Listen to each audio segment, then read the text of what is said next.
Assalamualaikum warahmatullahi wabarakatuh, Bapak Ibu guru hebat.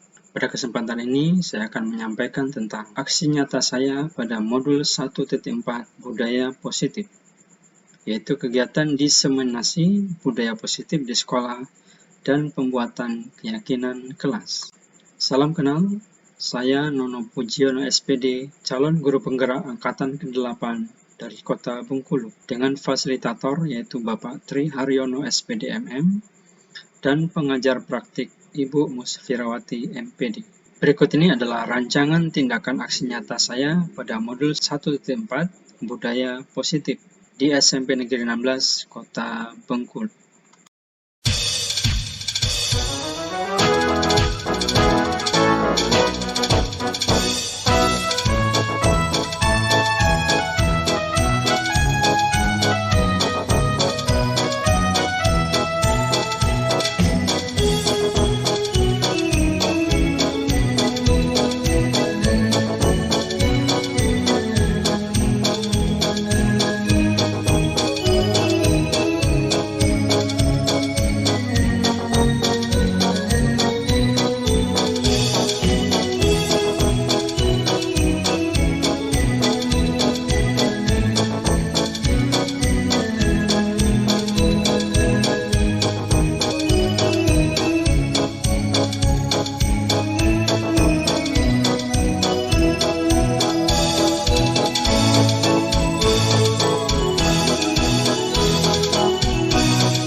Berikut ini adalah aksi nyata saya yang pertama, yaitu diseminasi modul 1.4 budaya positif di SMP Negeri 16 Kota Bengkulu.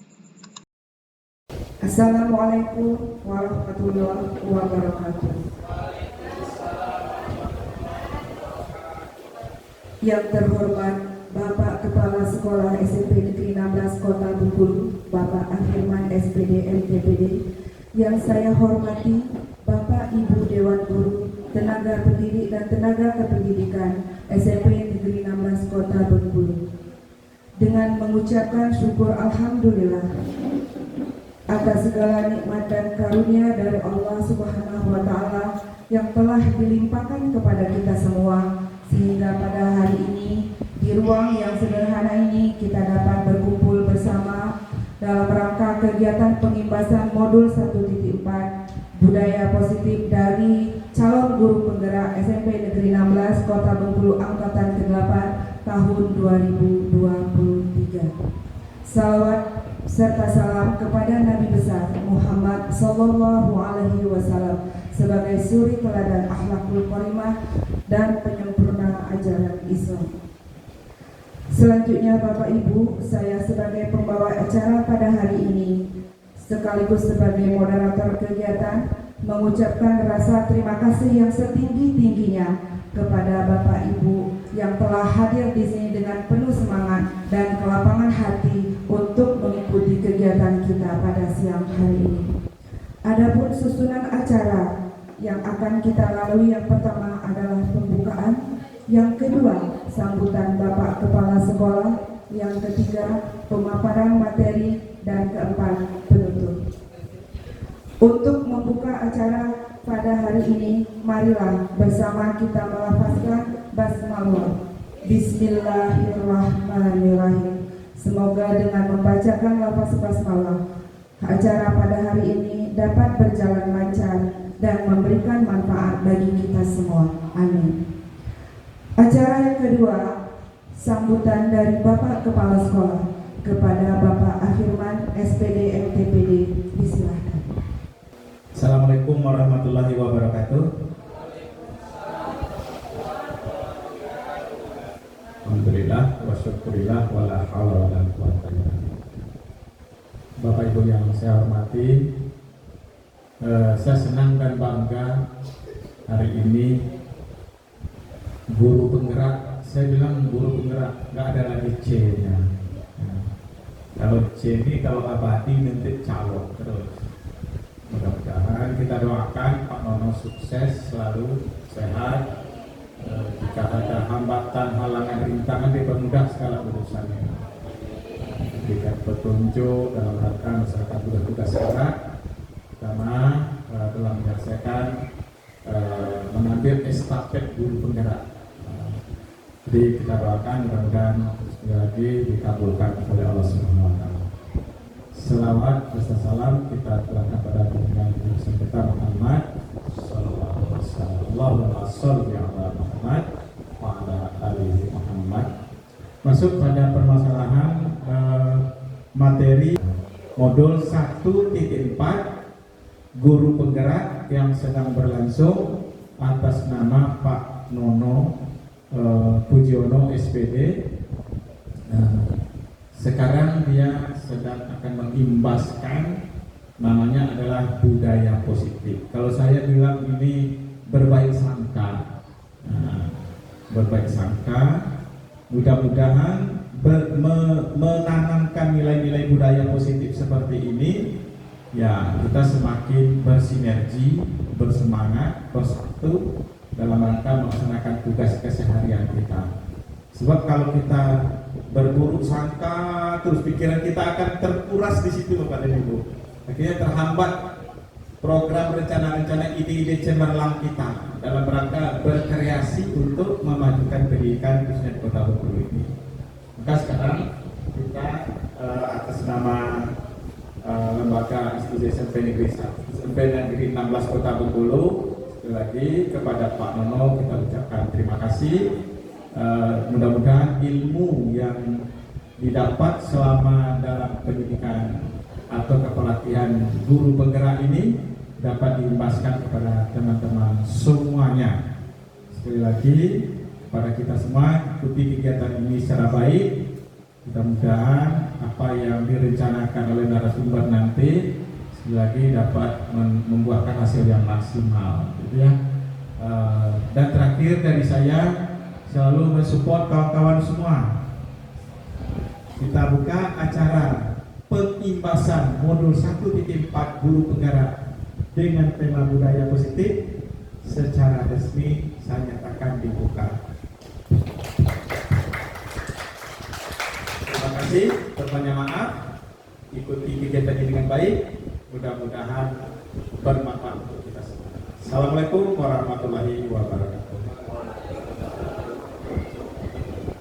Terima kasih saya ucapkan kepada Bapak Kepala Sekolah atas sambutan dan semangatnya untuk Bapak Ibu guru semua dalam rangka untuk mengikuti pendidikan guru penggerak. Acara selanjutnya adalah pemaparan materi tentang budaya positif, di mana dalam membangun budaya positif di lingkungan sekolah itu sangatlah penting karena bertujuan untuk membangun karakter murid kita, sehingga tujuan dari Ki Hajar Dewantara sebagai Bapak Pendidikan kita itu dapat terwujud. Nah, bagaimana langkah atau strategi dan cara penerapannya atau peran kita sebagai seorang guru dalam membangun budaya positif itu nanti akan dikupas tuntas oleh narasumber kita, Bapak Nono Pujiono sebagai calon guru penggerak angkatan 8 ini. Sedikit mengingatkan Bapak Ibu,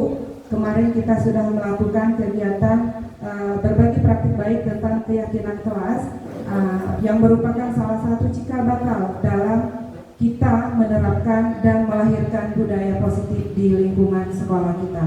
Baik, kepada Bapak Nono Pujiono, disilakan. Baik, terima kasih. Bismillahirrahmanirrahim. Assalamualaikum warahmatullahi wabarakatuh. Alhamdulillahirabbil alamin, wassalatu wassalamu ala asyrofil anbiya'i wal mursalin wa ala alihi wasallam. Asyhadu an la ilaha illallah wa asyhadu anna Muhammadan abduhu wa rasuluhu la nabiyya ba'dah. Yang saya hormati Bapak Kepala Sekolah SMP Negeri 16 Kota Bengkulu, yang saya hormati guru penggerak SMP Negeri 16 Kota Bengkulu, Ibu Mary Susanti, sekaligus moderator, Bapak Ibu guru hebat, rekan-rekan guru seperjuangan SMP Negeri 16 Kota Bengkulu yang berbahagia. Alhamdulillah, puji syukur kita panjatkan kepada Allah SWT. Kita bisa berjumpa kembali dalam suasana berbagi ilmu, ya, berbagi pengetahuan. Mudah-mudahan Allah berkahi. Salam dan salam kita sampaikan pada junjungan kita Nabi besar Muhammad Sallallahu Alaihi Wasallam.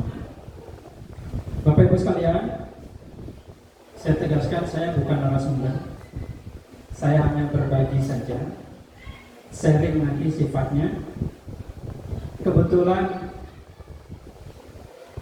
udah dapat duluan kita aja bahasanya, ya. Sudah dapat materinya terlebih dahulu, sehingga nanti mudah-mudahan apa yang saya dapatkan, apa yang sudah saya peroleh membawa manfaat untuk sekolah kita khususnya, dan juga yang terlebih khusus lagi ada untuk anak-anak kita.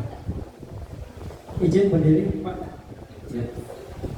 Baik, sebelum kita mulai, kita ada ice breaking sedikit, menyegarkan badan. Ya.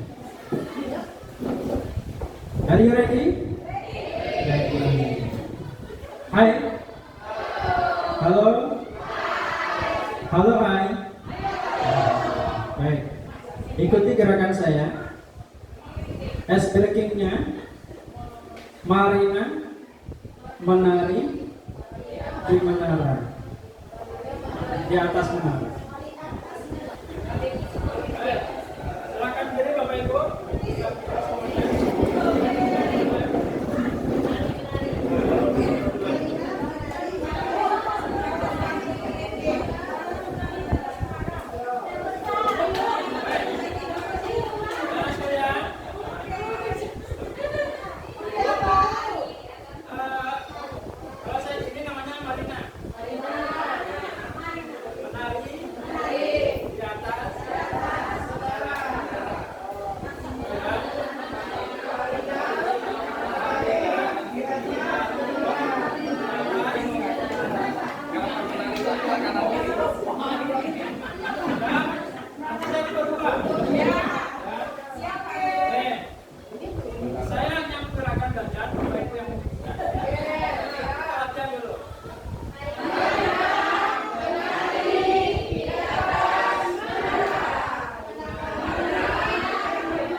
Baik Bapak Ibu, kita berbagi, mudah-mudahan saya mohon maaf bukan menggurui, hanya berbagi saja. Mudah-mudahan apa yang saya peroleh bermanfaat untuk kita semua, khususnya untuk sekolah kita. Oke, selamat datang Bapak Ibu guru hebat di aksi nyata modul 1.4 budaya positif. Oke, kita mulai yang pertama. Apa itu budaya positif? Ya. Sebelum ke situ Bapak Ibu, kalau ada budaya positif, tentu ada budaya negatif. Bapak Ibu sekalian, Pak Anwar yang sudah sepuh tentu sudah banyak makan asam garam di sekolah ini, sudah tahu betul sampai ke akar-akarnya. Dari Pak Anwar masuk barangkali sampai sekarang, adakah budaya yang itu tetap ada sampai sekarang ini, dan itu konotasinya negatif. Ini pembelajaran buat kita semua. Kenapa? Ini nanti yang akan kita ubah pelan-pelan. Yang namanya budaya tentu sudah jadi kebiasaan. Mengubah kebiasaan itu tidak mudah, perlu pelan-pelan. Mungkin Pak Anwar ada yang menyampaikan satu yang kira-kira budaya dari dulu Pak Anwar masuk sampai sekarang masih ada dan itu konotasinya ya bukan negatif, kurang bagus lah.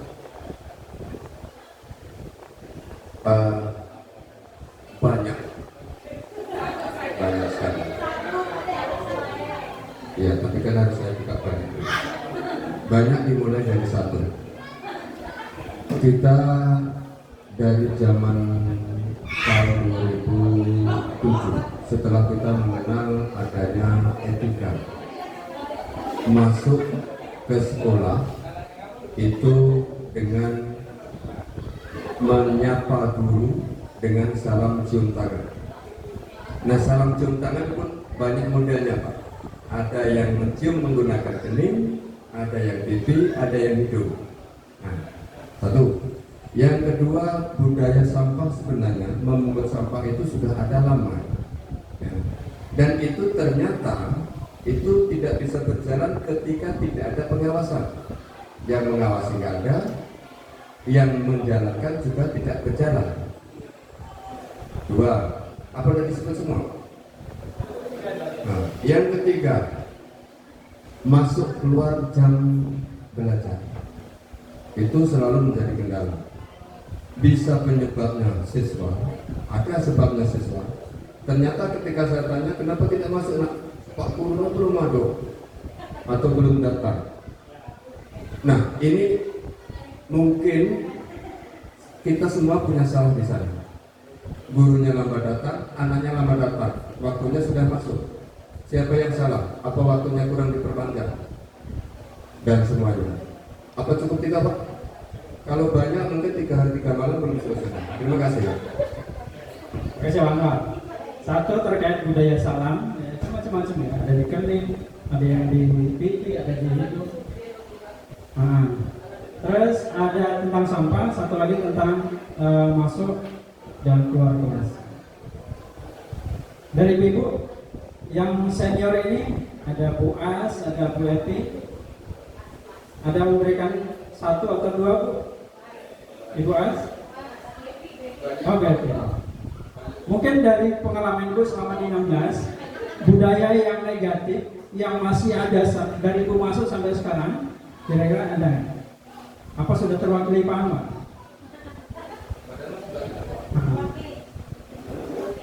Itu yang mempengaruhi suasana sekolah, mempengaruhi pembelajaran. Ada? Sudah? Apa baby? Terima kasih. Assalamualaikum warahmatullahi wabarakatuh. Dia yang ditanya ini budaya negatif ya Pak? Saya itu selalu positif Pak. Paling tidak positif thinking. Budaya negatif yang berpengaruh pada sekolah ini kalau saya perhatikan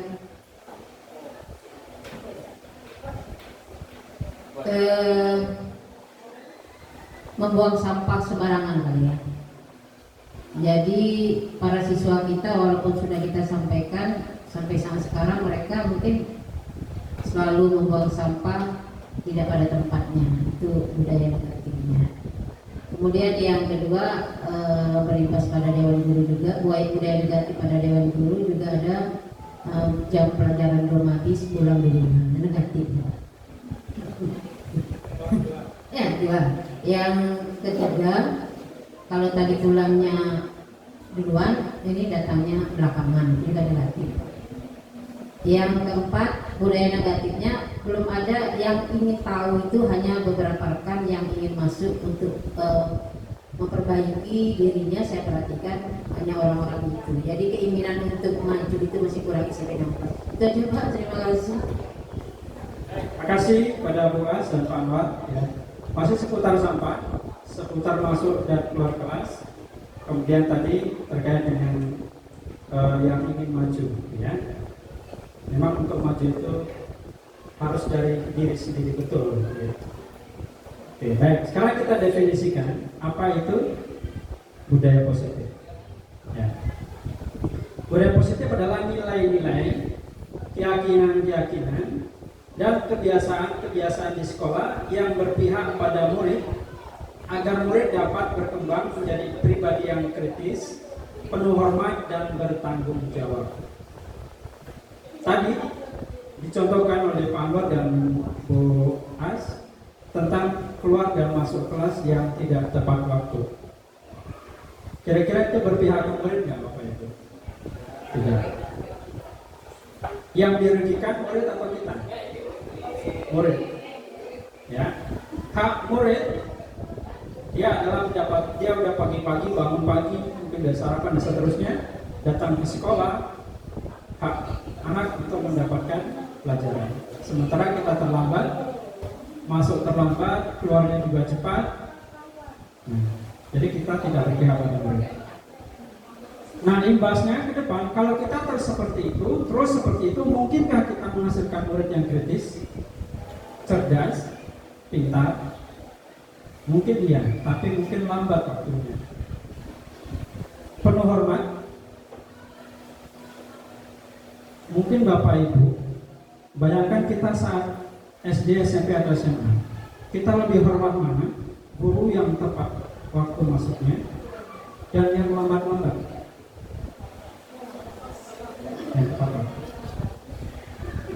Kita mungkin tidak menyadari bahwa keterlambatan kita, termasuk kita mungkin keluar cepat, ya, itu lambat laun akan mengurangi hormat siswa kepada kita. Ya. Berikutnya adalah bertanggung jawab. Jelas, ya. Murid punya tanggung jawab belajar, kita punya tanggung jawab mengajar. Berikutnya, oke. Sudah tadi ya, mari kita amati lingkungan sekolah kita saat ini bagaimana suasananya dan seterusnya. Tidak tadi sudah diungkapkan oleh Pak Anwar dan Ibu As, bagaimana suasana sekolah kita. Pak Anwar yang sudah dari awal sekolah ini berdiri sudah menceritakan, ya. Bahkan kalau mau diceritakan 3 hari nggak selesai. Ya. Baik, ini ada 7 materi yang akan kita bahas, Bapak Ibu. Tentu karena waktunya terbatas, saya tidak akan menyampaikan detail, hanya mungkin kerangka dasarnya saja atau garis besarnya saja. Paling tidak, benang merah dari budaya positif dari ke-7 materi itu kita dapatkan, ya, sehingga nanti ke depan mungkin Bapak Ibu secara mandiri atau mungkin nanti dengan diskusi informal kita bisa membahas.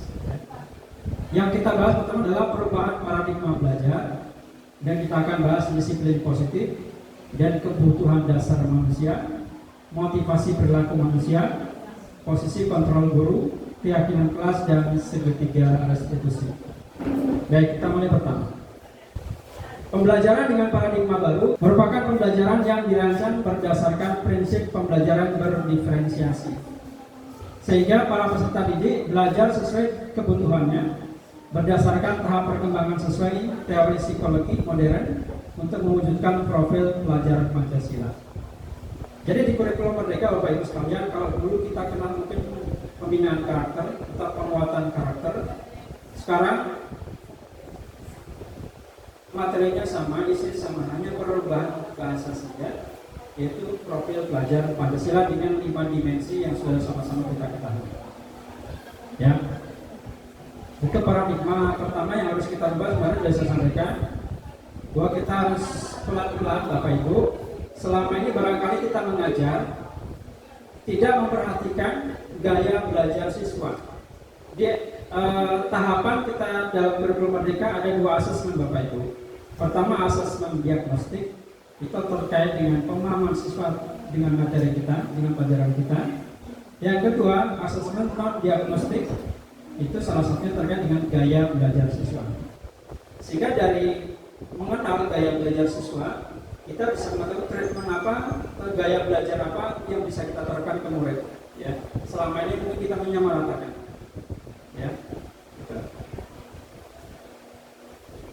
Kenal ini Bapak Ibu? Ya, Einstein. Ada kalimat menarik dari beliau, Einstein. Semua orang jenius.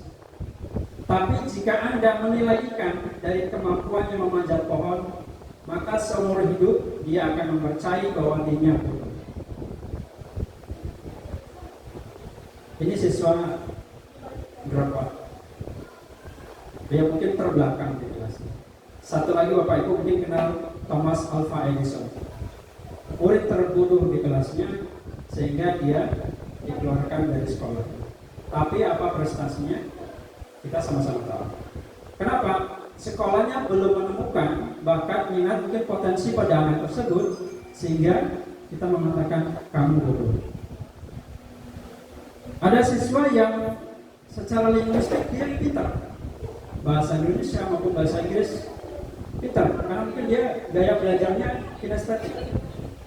Orang kinestetik itu gerak, banyak ngomong, linguistiknya bagus, tetapi dia lemah di pelajaran eksak misalnya. Apakah kita mengatakan dia bodoh?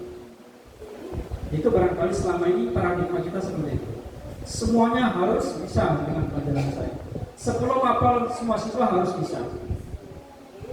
Itu mungkin paradigma kita selama ini. Ya, kita pelan-pelan merubahnya.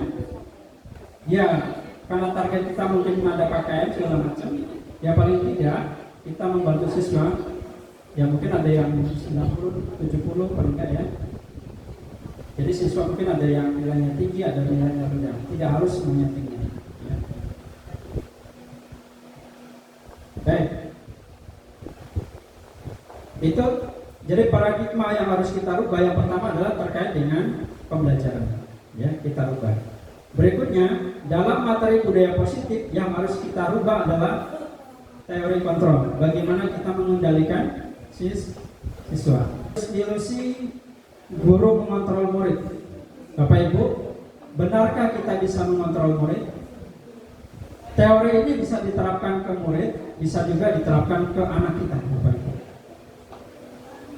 Benarkah kita bisa mengontrol murid? Benarkah kita bisa mengontrol anak kita? Selamanya yang kita pahami? Bisa Bapak Ibu? Bisa. Baik. Kedua, ilusi bahwa semua penguatan positif, efektif dan bermanfaat. Ya, bujukan, rayuan, mungkin barangkali pemberian penghargaan itu bisa bermanfaat atau positif, gitu ya. Nanti kita lihat betul atau tidak. Ilusi bahwa kritik dan membuat rasa bersalah mampu menguatkan karakter. Kita menghukum anak, kita menyelesaikan masalah anak dengan mengatakan kamu salah, dengan menyalahkan anak, dengan mengkritik dia. Barangkali paradigma kita selama, pemahaman kita selama ini itu bisa menguatkan karakter mereka. Kita lihat nanti apakah betul seperti itu. Yang ilusi bahwa orang dewasa berhak memaksa.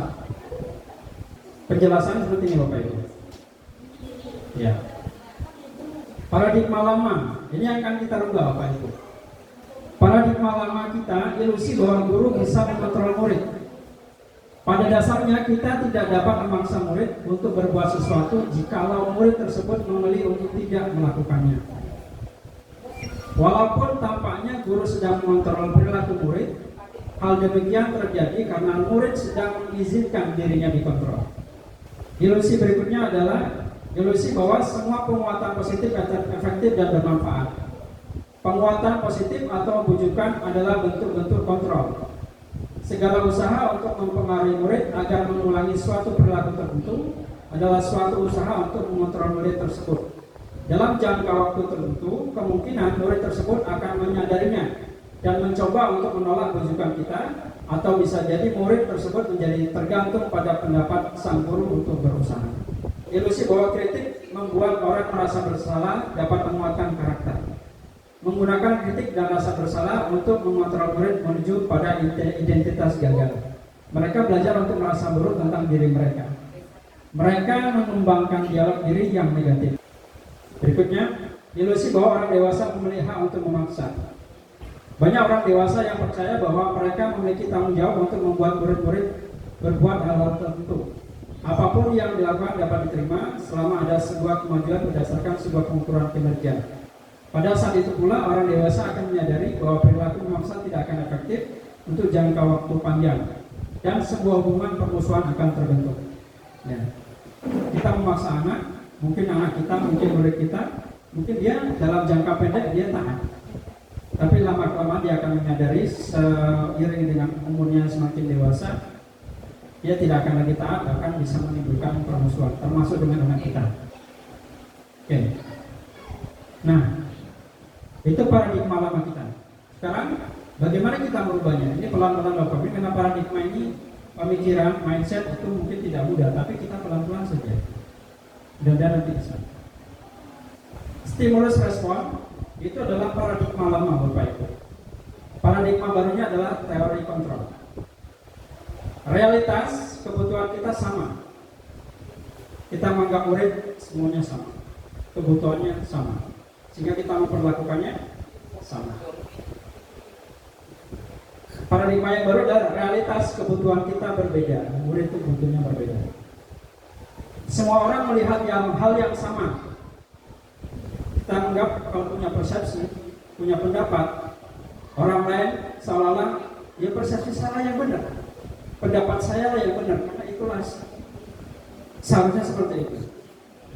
Yang terbaru adalah setiap orang memiliki gambaran yang berbeda. Kita mencoba mengubah orang agar berpandangan sama dengan kita. Paradigma lama, paradigma barunya kita berusaha memahami pandangan orang lain tentang dunia. Ya. Jadi orang mungkin melihat dari sudut yang lain, melihat dari sisi yang lain, itu berbeda. Perilaku buruk dilihat sebagai suatu kesalahan. Semua perilaku memiliki tujuan. Orang lain bisa mengontrol saya. Anda tidak bisa mengontrol orang lain, itu sebenarnya. Berikutnya, pemaksaan ada pada saat bujukan gagal. Kolaborasi dan konsensus menciptakan pilihan-pilihan baru. Ya. Model berpikir menang kalah. Kalau paradigma lama, saya harus menang, kamu harus kalah. Atau kita perang, saya kalah, oke, kamu menang, silakan. Jadi menang kalah. Paradigma barunya adalah model berpikir menang-menang. Ya. Win-win solution. Ini ada video. Mudah-mudahan bisa sedikit menggambarkan bagaimana orang lain punya pendapat yang berbeda, orang lain punya pandangan yang berbeda, orang lain melihat dunia yang berbeda, yang tidak sama dengan kita.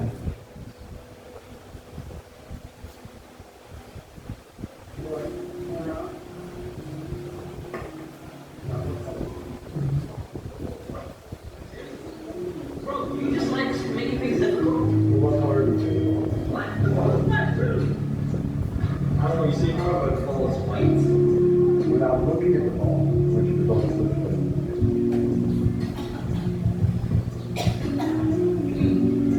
For those of you, please turn around. And what color is the ball now? Okay, have a seat. Throughout our lives, we believe many things. We hold dear because it's right and true. There are times that we others disagree with us. What we believe to be the 100% right today may be opposite just as strong. Why not? Can't they see? You can become frustrated, you might grow distant, maybe you sever relationships. Sort of. Creations. Step into the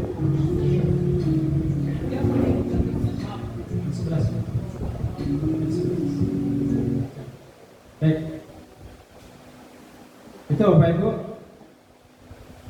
Ternyata yang kita lihat belum tentu. Kalau yang paradigma lama, ya, saya yang benar, kamu salah. Tapi sekarang harus berubah. Tapi dia tanya, kamu kenapa melihat seperti itu? Itu dia punya alasan. Terus, bagaimana seseorang bisa berubah dari paradigma stimulus respon kepada pendekatan teori kontrol? Stephen R. Covey. Bapak Ibu kalau punya buku Stephen Habits, ya, Stephen Habits, karangan dari Stephen Covey. Jadi beliau ini punya anak cacat, sering dibully teman-temannya, murung dan gak mau sekolah. Akhirnya dia muncul buku namanya Stephen Habits. Bagaimana seseorang bisa berubah dari paradigma stimulus ke kontrol? Disebutkan, kalau kita ingin membuat perubahan sedikit-sedikit, pelan-pelan, maka ubahlah sikap atau perilaku Anda. Namun bila kita ingin memperbaiki cara-cara utama kita, tujuan utama kita, maka kita perlu mengubah kerangka acuan kita. Ubahlah bagaimana Anda melihat dunia, bagaimana Anda berpikir tentang manusia. Ubahlah paradigma Anda, skema pemahaman dan penjelasan aspek-aspek tertentu tentang realitas. Berikutnya, baik, disiplin berasal dari kata disiplina yang artinya belajar. Disiplin mengacu pada disiplin diri yang memiliki tanggung jawab terhadap apa yang dilakukannya berdasarkan nilai-nilai yang diyakini. Baik. Makna kata disiplin, saya bacakan saja apa yang dikatakan oleh Ki Hajar Dewantara. Di mana ada kemerdekaan, disitulah harus ada disiplin yang kuat. Sungguh pun disiplin itu bersifat self-disiplin, yaitu kita sendiri yang mewajibkan kita dengan sekeras-kerasnya, tetapi itu sama saja. Sebab jikalau kita tidak cakap melakukan self-disiplin, wajiblah penguasa lain mendisiplinkan diri kita. Dan peraturan demikian itulah harus ada di dalam suasana yang merdeka. Bapak Ibu, harusnya disiplin itu muncul dari diri kita. Kalau itu nggak muncul, self disiplin nggak muncul dalam diri kita, maka perlu ada penguasa dalam tanda kutip yang memaksa kita untuk disiplin. Kita mendisiplinkan murid. Kita juga nggak disiplin, siapa yang mendisiplinkan? Di atasan kita, pimpinan kita. Pimpinan kita nggak disiplin yang di atasnya.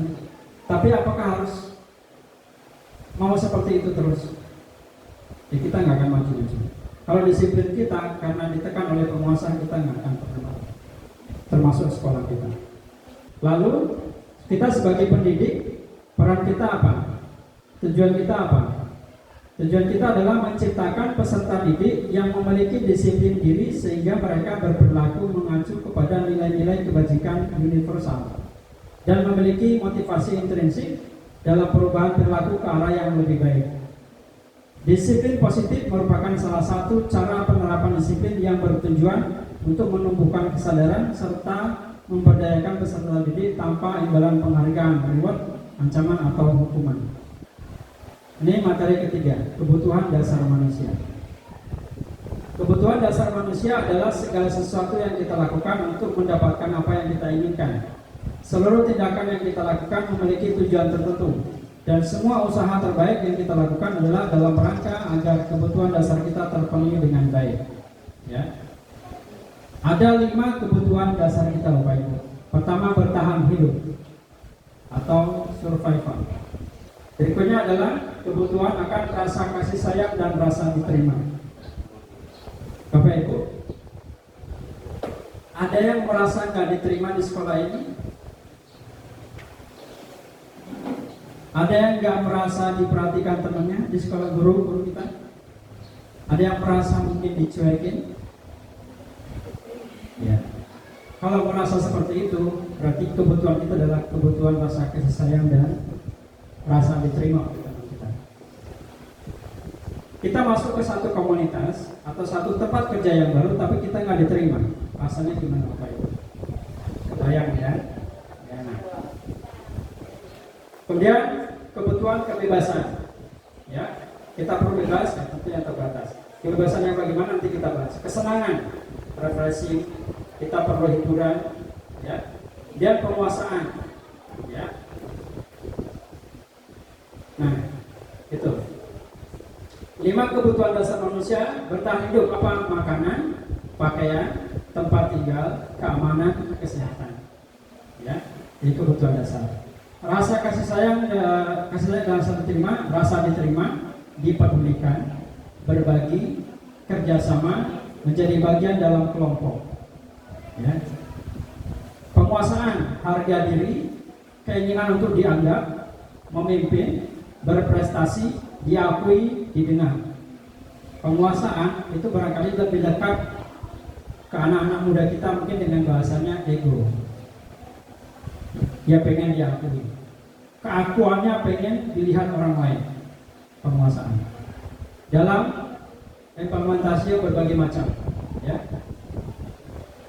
Kebebasan, mandiri, memiliki pilihan, mencoba hal baru, mampu mengendalikan arah dirinya.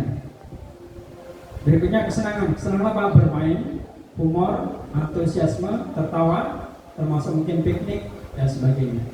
Itu kebutuhan dasar manusia. Kaitannya dengan siswa gimana? Nanti kita lihat. Contoh kasus. Setiap perilaku murid, Bapak Ibu, dia perilakunya mungkin nakal, bolos dan sebagainya, segala macamnya gitu ya. Itu muncul karena 5 kebutuhan dasar ini yang belum dia penuhi. Kita lihat contoh kasus. Dinda, seorang anak kelas 3 SD, begitu tiba di rumah, sepulang dari sekolah menangis dan mengadu pada ibunya bahwa dia benci pada Ibu Rani, gurunya. Menurut Anda, kebutuhan apa yang berusaha dipenuhi oleh Dinda?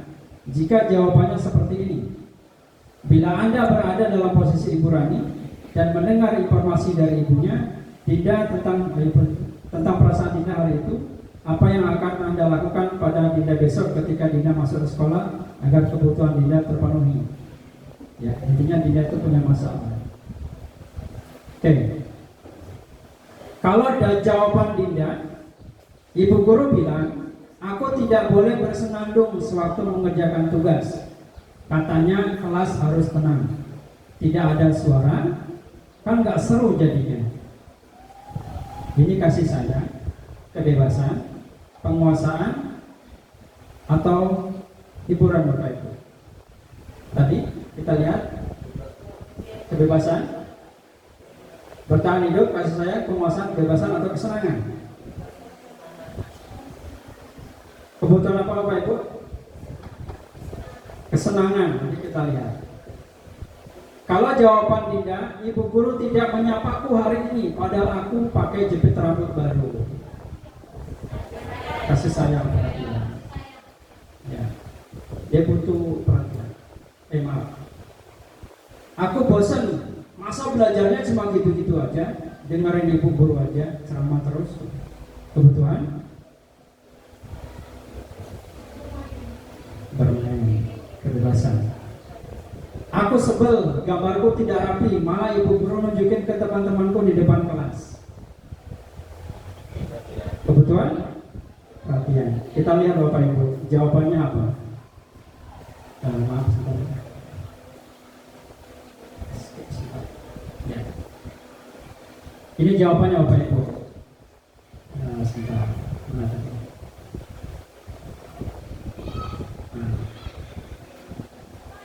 Ini ya, oke, saya singkirkan ininya. Nah, ini manual Bapak Ibu, saya belum sempat buat, jadi muncul gitu. Oke, saya mau menjaga juga sambil nyanyi. Ya, saya senang kok, kesenangan. Dia kebutuhan apa? Kebutuhan kesenangan. Saya tidak perhatikan kasih sayang, betul, dan jawabannya aku bosan, kebebasan. Jadi kita murid perlu diberikan kebebasan belajar dengan gaya belajarnya sendiri. Kalau orang yang visual, dengar auditory, dengar ceramah, betah dia, karena telinganya yang berperan. Orang visual, bosan, ngantuk. Orang kinestetik, dia cari pola, cari tingkah laku, lempar-lempar temen, main pena. Kenapa? Dia gak betah, pengen gerak badannya. Aku sebel gambar itu udah rapi, dan setelah itu penguasaan. Baik, materi berikutnya, motivasi perilaku manusia. Bapak Ibu, saya percepat. Motivasi untuk menghindari ketidaknyamanan hukuman. Jadi setiap manusia, apapun yang dilakukan ada motivasinya. Motivasi untuk menghindari ketidaknyamanan atau hukuman, untuk mendapatkan imbalan, penghargaan dari orang lain. Ya. Berikutnya, seharusnya perilaku kita seperti apa? Perilaku murid kita seharusnya seperti apa? Untuk menjadi orang yang mereka inginkan dan menghargai diri sendiri dengan nilai-nilai yang mereka percaya. Seharusnya seperti itu, ya. Jadi muncul dari nilai-nilai dirinya. Oke, Bapak Ibu.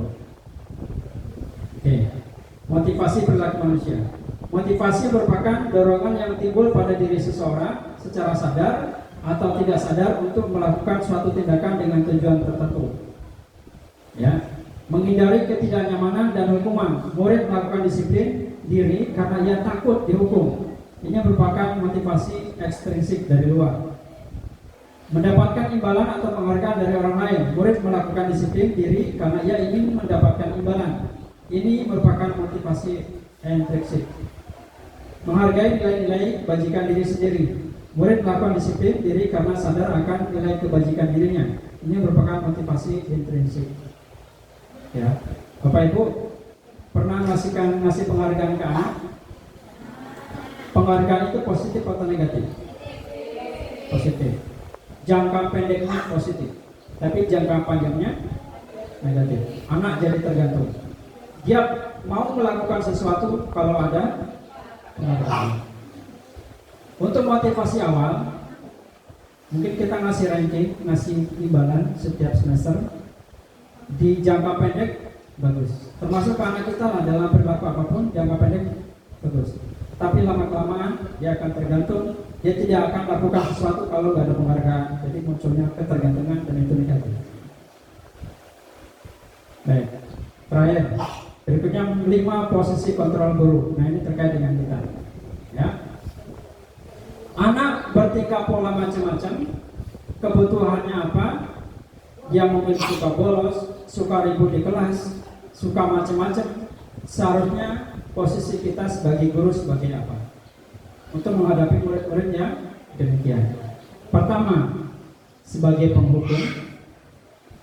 Kedua, pembuat rasa bersalah. 3, sebagai teman. 4, sebagai pemantau. 5, sebagai manajer. Ya, nanti kita lihat kita seharusnya dalam posisi apa. Oke.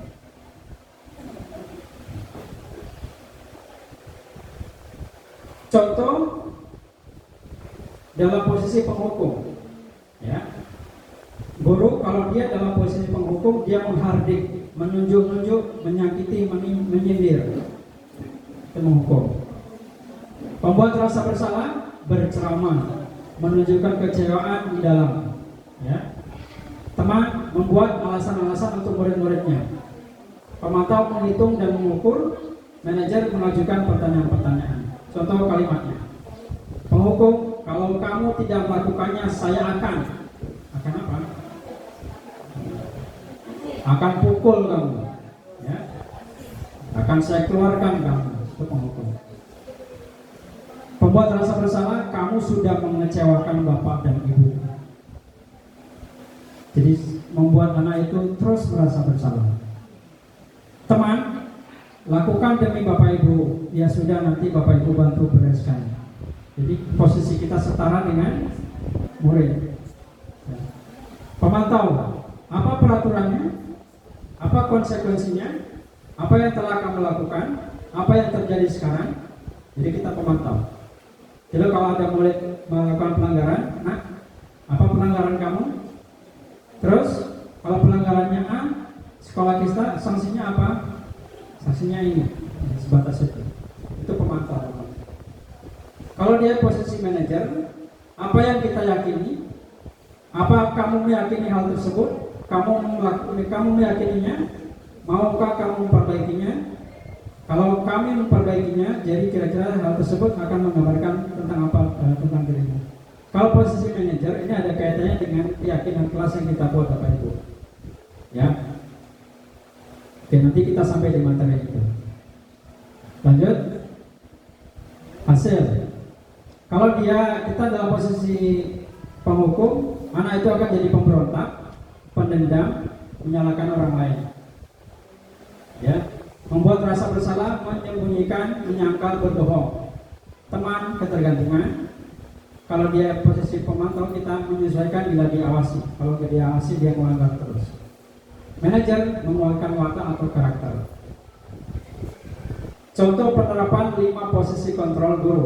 Kasus siswa tidak memakai atribut lengkap saat upacara.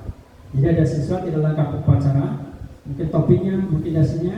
Kalau sebagai penghukum, hormat bendera selama 1 jam. Ada nggak di peraturan kita? Itu jadi posisi kita pada saat itu sebagai penghukum.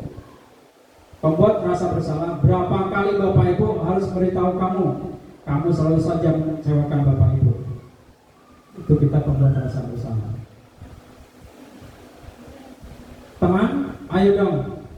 peraturan sekolah, tolong bantu Bapak Ibu ya. Sekali ini saja, ya sudah tidak apa-apa. Lain kali jangan berbuat seperti ini lagi ya, itu teman.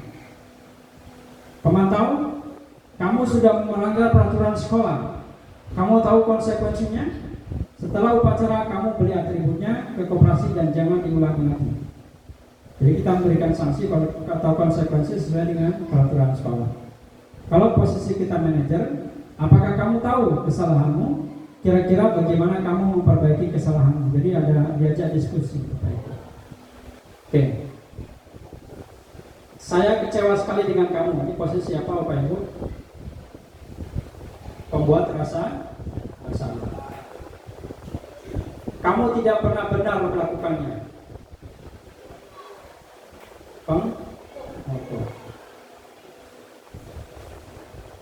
Apa rencanamu untuk menyelesaikan masalah ini? Manajer, diajak diskusi. Ya. Ayolah, lakukan demi Bapak Ibu. Kemana? Ya. Kamu tidak pernah mendapat nilai jika tidak mengerjakan tugas. Ada aksi, ada reaksi. Tidak melakukan ini akibatnya ini sebagai pemantau. Ya, pemantau. Oke. Ini. Hukuman tidak terencana tiba-tiba. Jadi pernah nggak kita berencana dari berangkat ke sekolah, anak-anak berdiri di depan bendera hormat 1 jam, kita nggak pernah berencana. Ya. Kalau konsekuensi terencana sesuai dengan peraturan sekolah. Kalau restitusi, proses menciptakan kondisi bagi murid untuk berbagi kesalahan. Jadi ada diskusi. Oke, saya persiapkan Bapak Ibu. Keyakinan kelas sudah kita bahas kemarin ya. Oke, saya lewati. Oke, Bapak Ibu, nanti penerapan kita sebagai posisi manajer itu ada kaitannya dengan keyakinan kelas. Ya. Terakhir, materi terakhir tentang penerapan segitiga restitusi. Ya, ini modul saya pada saat membahas tentang penerapan segitiga restitusi. Restitusi itu apa? Proses menciptakan kondisi bagi murid untuk memperbaiki kesalahan mereka, sehingga mereka bisa kembali pada kelompok mereka dengan karakter yang lebih kuat. Ya, Bapak Ibu, murid berbuat salah. Kita dalam posisi penghukum atau membuat rasa bersalah. Kira-kira dia kembali ke kelas dalam posisi putus asa, dalam posisi marah, dendam, atau apa? Biasanya kita dalam posisi menghukum, ya, apalagi kita main fisik, saat siswa ini balik ke kelompoknya, ke kelasnya, pasti muncul dia marah, dia dendam, dia putus asa, mungkin bisa saja frustasi bagi anak yang normal. Tapi dalam proses kita sebagai manajer, ya, nanti dia akan kembali ke kelompoknya dalam yang tadinya mungkin dia merasa bersalah, mungkin dia takut, karena kita menerapkan posisi manajer, ya, menerapkan nanti segitiga restitusi, dia akan menjadi pribadi yang kuat, ya, jadi karakter yang kuat. Ya. Yang tadinya malu takut mungkin sudah nggak lagi. Kenapa? Bapak Ibu gurunya mengayomi. Ya.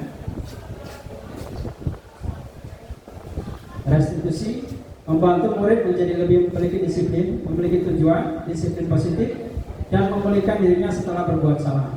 Ya. Penekanannya bukanlah pada bagaimana berperilaku untuk menyenangkan orang lain atau menghindari ketidaknyamanan, namun tujuannya adalah menjadi orang yang menghargai nilai-nilai kebajikan yang mereka percayai. Ya. Kita menyadarkan tentang nilai-nilai. Ya. Saya lewati ya. Oke, apa itu segitiga restitusi? Suatu proses dialog yang dijalankan oleh guru atau orang tua, kita bisa menerapkan ke anak kita, Bapak Ibu, agar dapat menghasilkan murid yang mandiri dan bertanggung jawab. Ada 3 langkah: menstabilkan identitas, validasi tindakan yang salah, menanyakan keyakinan. Kalau kita menstabilkan identitas, ya, berbuat salah itu wajar. Jadi kita mengatakan itu kan, ya, berbuat salah itu wajar. Tidak ada manusia yang sempurna. Bapak Ibu juga pernah melakukan itu. Bapak Ibu tidak mau mencari siapa yang salah, tapi untuk Bapak Ibu ingin mencari solusi permasalahan ini. Kamu berhak merasa begitu. Kita mungkin pernah melakukan salah di sekolah dulu Bapak Ibu, takut ya. Tapi setelah Bapak Ibu mengatakan berbuat salah itu wajar, kira-kira kita nyes nggak hati kita? Yang tadinya takut, kita jadi hilang takutnya. Terus kalau Bapak Ibu mengatakan berbuat salah itu, hampir semua manusia berbuat salah. Ya. Oke, validasi tindakan yang salah. Kamu pasti punya alasan mengapa melakukan hal itu. Padahal kamu bisa melakukan yang lebih buruk dari ini. Kamu patut bangga karena telah melindungi sesuatu yang penting buatmu. Kamu melakukannya karena mempertahankan sesuatu yang penting bagimu. Ya. Oke, nanti saya contohkan videonya. Menanyakan keyakinan ini Bapak Ibu. Kegunaan kita menerapkan keyakinan kelas dalam rangka menerapkan langkah ketiga dari segitiga restitusi. Ya, apa keyakinan kelas kita? Jadi kalau ada siswa yang alfa, siswa tidak membuat tugas, siswa ribut di kelas, tanyakan apa keyakinan kelas kita terkait dengan tidak membuat tugas, terkait dengan membolos dan seterusnya. Nilai-nilai apa yang telah disepakati bersama? Seperti apa gambaran sebuah kelas yang ideal menurut kamu? Terus kamu ingin menjadi orang seperti apa? Ya, jadi setiap pelanggaran yang dilakukan siswa kita hubungkan dengan keyakinan kelas yang telah kita buat. Berarti dia melanggar keyakinan kelas, yang keyakinan kelas tersebut dibuat sendiri oleh siswa, bukan dari kita. Oke Bapak Ibu, ini saya contohkan bagaimana penerapan segitiga restitusi melalui penanganan kasus anak. Ya, langkahnya adalah menstabilkan identitas, kemudian validasi tindakan yang salah, dan terakhir adalah menanyakan keyakinan.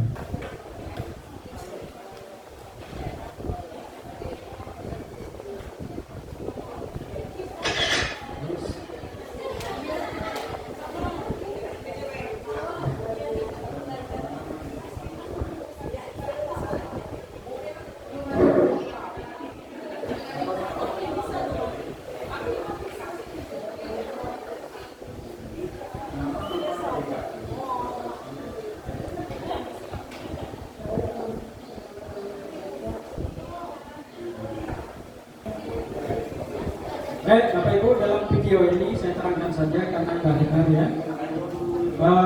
Ini ada bagaimana. Jadi siswa ini Bapak Ibu datang terlambat, hampir 1 jam pelajaran. Ya. Jadi bagaimana penerapan segitiga restitusinya? Pertama saya menstabilkan identitas.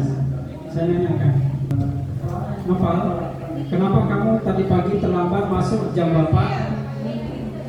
Hampir 1 jam pelajaran. Bisa tanyakan dulu. Terus dia kasih alasan, ya, kasih alasan. Ya, terus saya jawab, ya nggak masalah, semua manusia pernah berbuat salah. Dan Bapak pun waktu jadi siswa pernah berbuat salah. Ya, stabilkan identitas.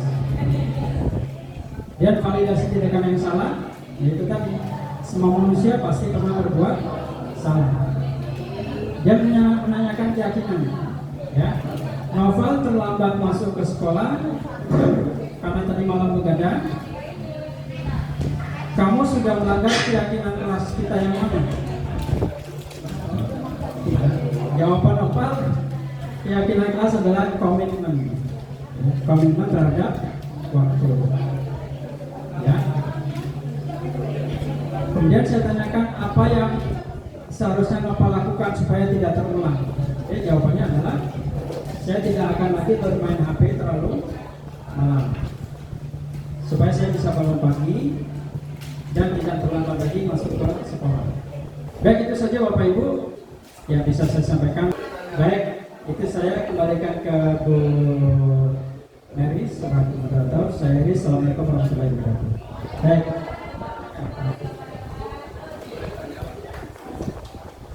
Terima kasih kepada Bapak Nono Pujiono SPD yang telah memberikan sedikit gambaran tentang penerapan budaya positif di kelas secara khusus dan kemudian melebar ke budaya positif sekolah pada umumnya melalui tahapan-tahapan dari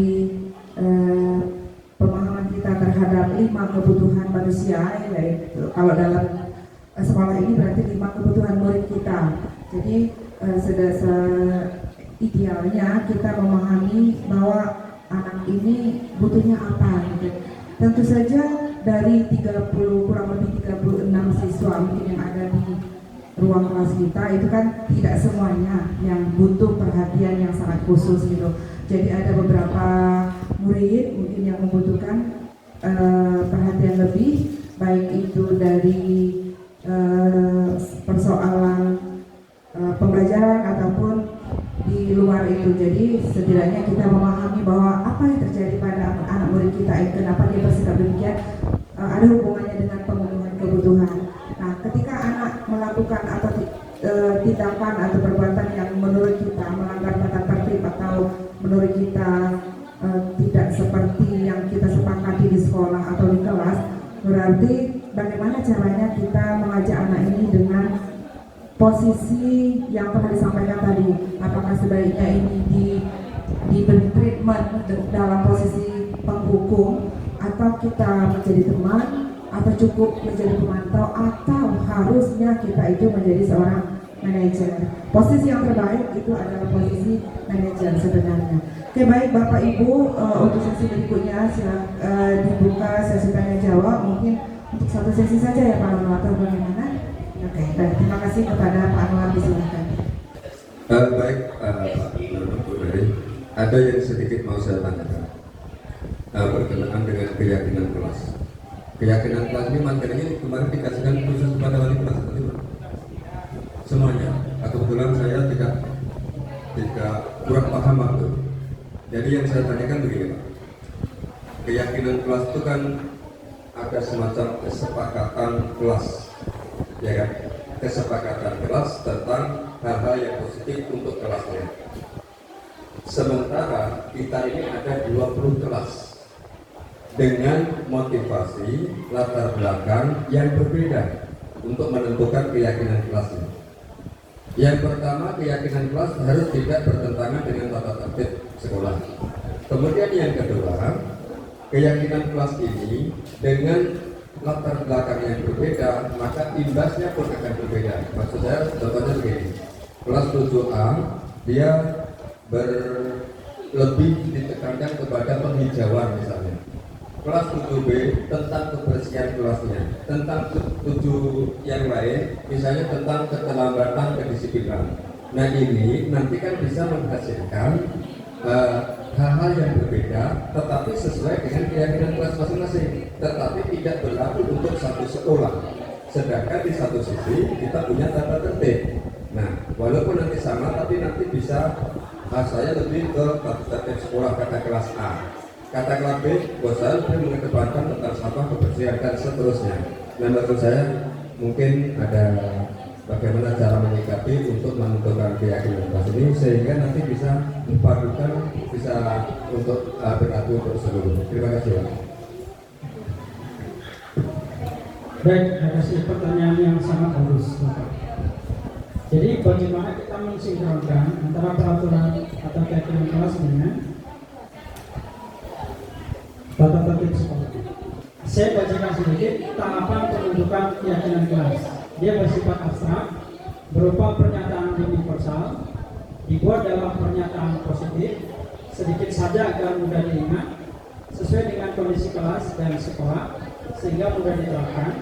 Semua warga sekolah atau warga kelas dilibatkan saat membuat keyakinan kelas. Ini apa itu?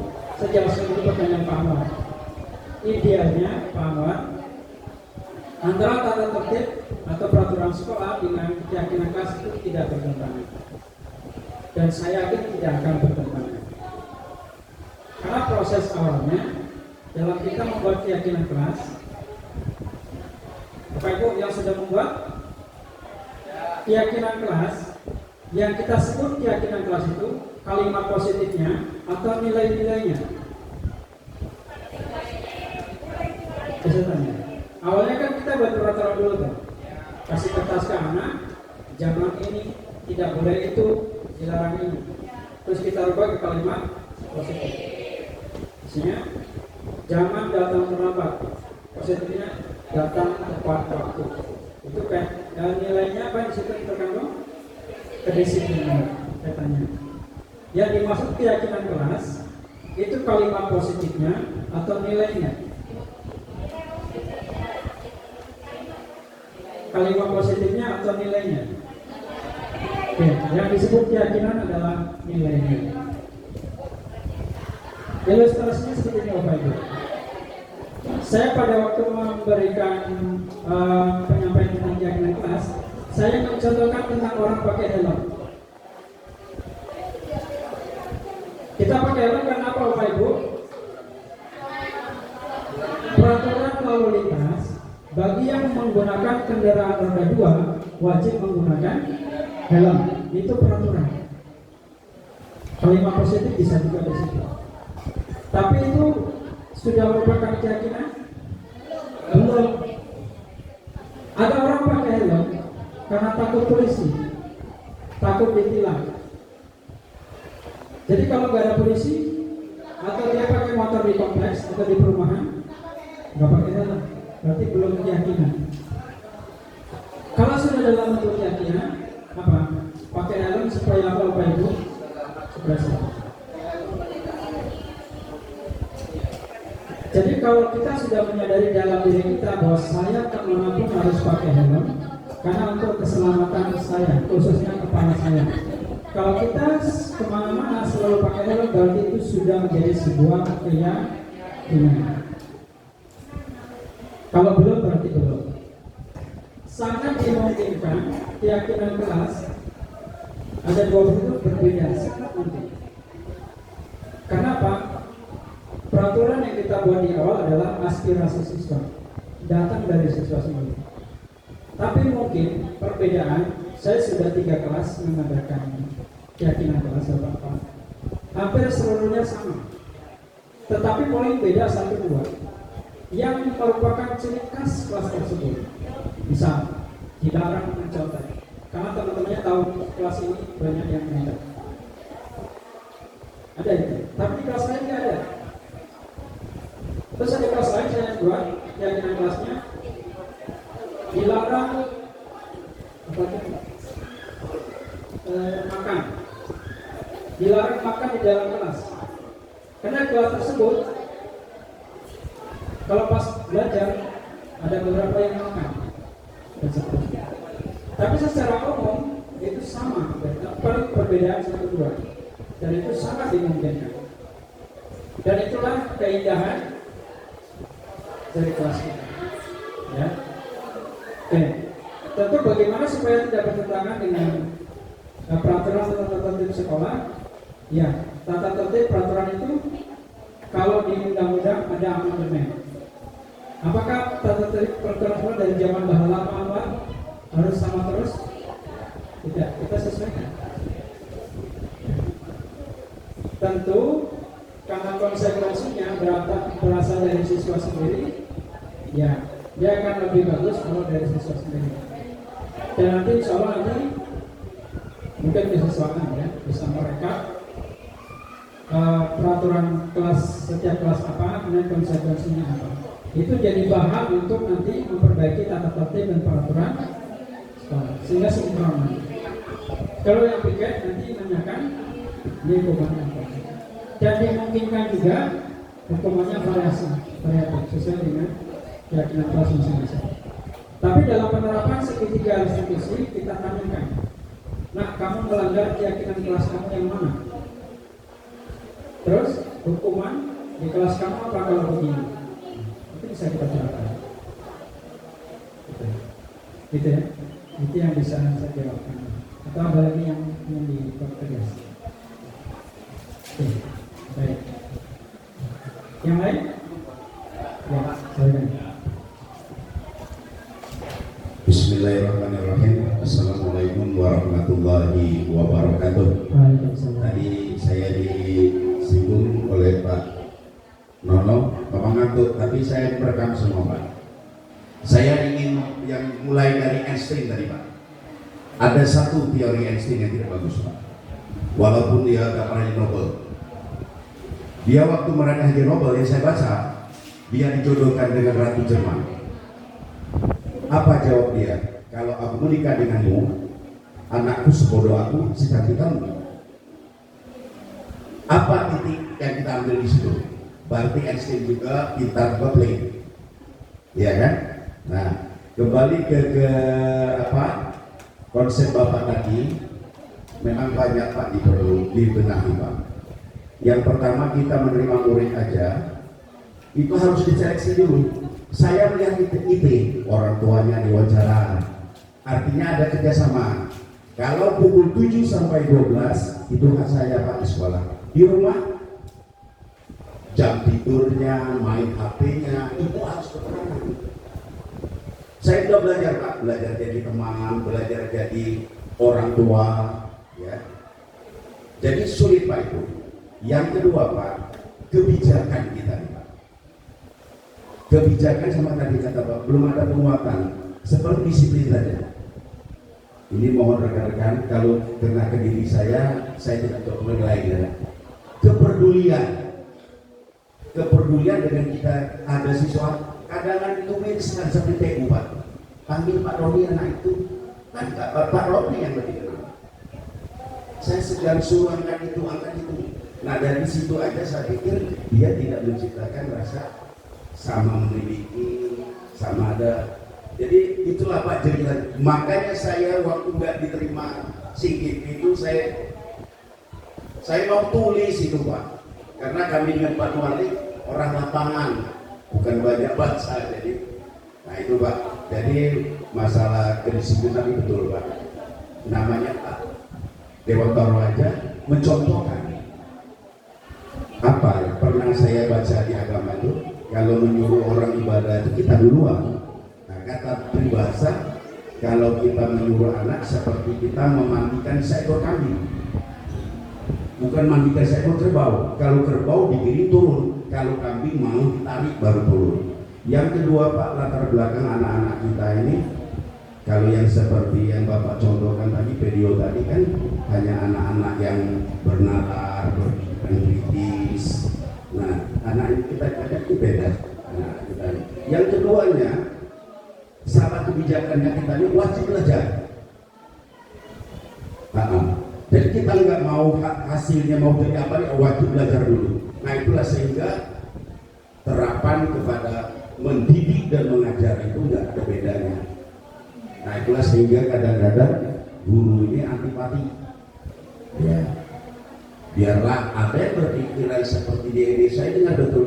Biarlah luruslah, kelak SMP yang ngurus ya. Nah, yang di SMP juga biarlah dia sebab kelak dulu SMP ngurusnya. Nah ini berkelanjutan Pak. Nah inilah sehingga guru-guru penggerak ini yang saya butuhkan memberikan contoh-contoh seperti itu, menggerakkan rekan-rekan. Karena semakin bertambahnya usia memang kritis, reaktivitas itu lambat Pak. Jadi perlu contoh-contoh yang mudah-mudah. Saya senang sekali dengan keyakinan itu kemarin. Saya udah buat Pak komitmen di dalam itu. Saya udah buat, cuma nggak saya tulis karena dalam hati saya kalau ditulis nanti nggak dibaca. Jadi bagaimana dia mengingat? Ya, dia mengingat karena kalau siswa itu kalau ingatnya tajam, matanya fokus, telinganya nggak peka, yakin dia bisa dapat. Ya, jadi itu aja Pak. Saya beri plus kepada Bapak. Cuman satu lagi tadi saya kembali ke SD tadi. Kalau punya ilmu itu bagi-bagi, jangan pelit. Terima kasih. Assalamualaikum warahmatullahi wabarakatuh. Terima kasih. Ini berbagi. Baik, satu pertanyaan aja Bapak Ibu ya, karena jam 11 pagi. Baik, terima kasih Pak Roni. Betul sekali. Idealnya kita terima siswa itu diseleksi. Tapi lagi-lagi karena kita sekolah negeri, mau nggak mau ikut sistem. Itu kelemahan kita di negeri. Ya, dampaknya apa Bapak Ibu? Dampaknya adalah kita menerima siswa yang beraneka ragam perilaku. Kita menerima aneka ragam perilaku, termasuk kondisi ekonomi latar belakang, termasuk sosial ekonomi, kemudian kemampuan akademiknya yang bermacam-macam. Dampaknya apa Ibu? Kita juga menyelesaikan siswa dengan berbagai macam cara. Kalau PIT mah gampang. Anak disindir dikit, udah. Berarti ini. Tapi kalau kita, jangankan disindir, diomel dihukum dia masih. Itulah problem kita. Bapak Ibu, intinya adalah kita mulai dari diri kita. Dalam menangani masalah siswa juga kita belajar Bapak Ibu. Terutama saya yang masih perlu banyak belajar. Tentu Pak Romi, Pak Anwar dan kawan-kawan yang lain yang sudah banyak pengalaman di lapangan tentu punya trik dan strategi tertentu yang itu bahkan mungkin lebih efektif ya dalam menangani masalah siswa. Paling tidak yang ditampilkan tadi tawaran-tawaran bagaimana kita menyelesaikan masalah siswa. Dan saya yakin dengan 600 siswa dengan problem yang macam-macam itu barangkali belum tercakup di posisi 5 kontrol tadi itu mungkin belum tercakup. Tapi kita yang di lapangan mungkin Pak Ahmad tahu bagaimana menerapkannya. Dan itulah nanti kita berbagi di lapangan. Insya Allah Bapak Ibu kita terus belajar bersama. Mudah-mudahan nanti dengan salah satunya seperti ini kita semakin nanti menciptakan budaya positif yang ada di sekolah kita. Insya Allah. Itu saja mungkin barangkali yang bisa saya sampaikan. Kurang lebihnya mohon maaf karena sudah masuk waktu istirahat. Dan sekali lagi saya ucapkan banyak terima kasih dan mohon maaf telah menyita waktu Bapak Ibu sampai dengan istirahat jam kedua. Kurang lebihnya mohon maaf. Assalamualaikum warahmatullahi wabarakatuh.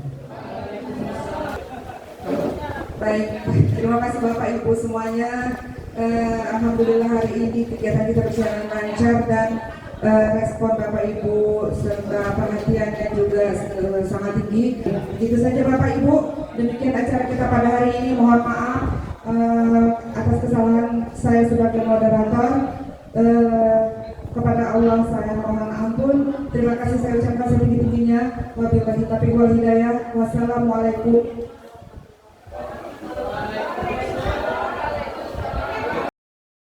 Aksi nyata yang kedua yaitu pembuatan keyakinan kelas.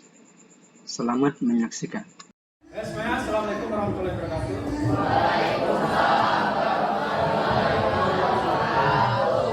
Apa kabar semuanya anak-anak? Alhamdulillah luar biasa.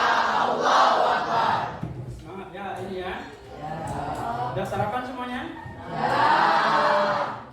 Siap ikut pelajaran ya? Nah sekalian, di awal pembelajaran kita ya, di awal tahun pelajaran 2023-2024 ya, untuk mengawali pembelajaran kita supaya kelas kita tertib ya, kelas kita teratur ya, kita akan membuat sebuah keyakinan kelas. Jadi ada 3 tahap untuk sementara ini yang kita lakukan. Kita akan membuat peraturan. Silakan nanti Bapak kasih kertas ya. Kalian tulis 1 orang 1 peraturan saja. Ya, silakan dicatat.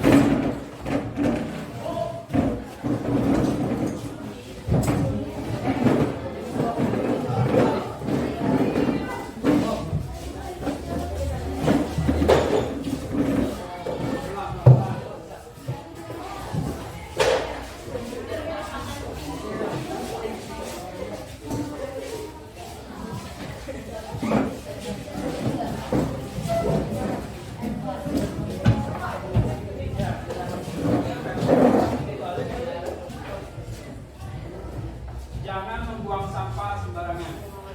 Jangan membuang sampah. Yang kedua, jangan mencoret meja.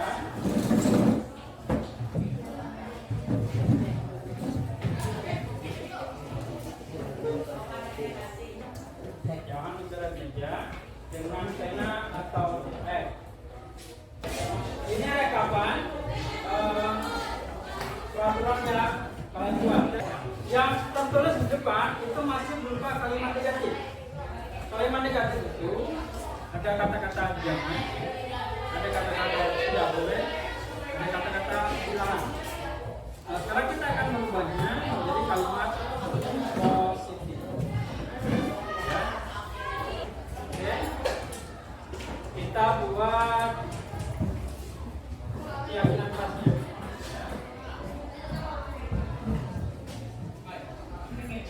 yang sama kita buang sampah.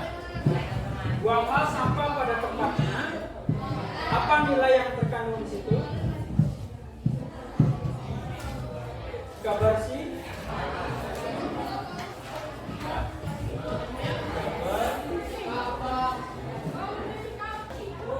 Menjaga fasilitas kelas atau sekolah. Kan?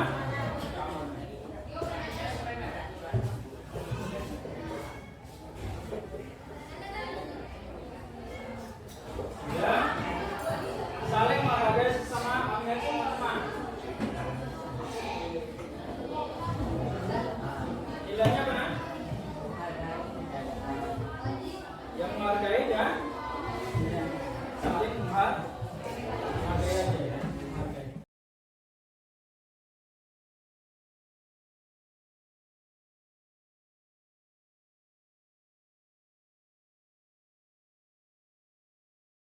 Assalamualaikum warahmatullahi wabarakatuh.